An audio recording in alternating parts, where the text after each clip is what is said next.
Vedavathi రామరాజుని, Narmada సాగర్‌ని dining table దగ్గర కూర్చోబెట్టి మాట్లాడుతూ ఉంటుంది.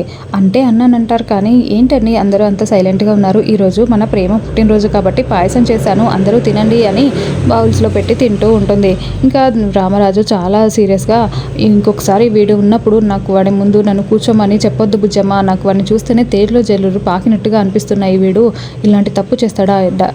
డబ్బులు లంచంగా ఇచ్చి ఉద్యోగం తెచ్చుకుంటాడా? ఈ ఇల్లు కానీ ఇదంతా కూడా రైస్ మిల్లు కానీ నా కష్టంతో నేను సంపాదించుకున్నది. నేను ఎవరికి లంచాలు ఇచ్చి కానీ నేనేం ఎవరిని మోసం చేసి కానీ తెచ్చుకున్నవి కాదు అని చాలా మండిపడుతూ సీరియస్‌గా ఇంకోసారి వాడు ఉన్నప్పుడు నన్ను పిలవద్దు బుజ్జమ్మ అని చెప్పేసి అక్కడి నుంచి వెళ్ళిపోతాడు. అది కాదండి అని వేదవతి ఎంత చెప్తున్నా కూడా వినకుండా రామరాజు అక్కడి నుంచి వెళ్ళిపోతాడు. ఇంకా మరోవైపు సాగర్, నర్మద చాలా బాధపడుతూ ఉంటే, రేయ్ తప్పైతే జరిగింది కదరా! మీ నాన్న కొంచెం కోపంగా ఉన్నాడు. నువ్వే ఆలోచించుకోరా, నువ్వు బాధపడకు, ఏం కాదులే, కొన్ని రోజులైతే అంతా సర్దుకుంటుంది అని చెప్తూ ఉంటే, ఇంకా సాగర్ కూడా ఏం తినకుండా అక్కడి నుంచి వెళ్ళిపోతూ ఉంటాడు.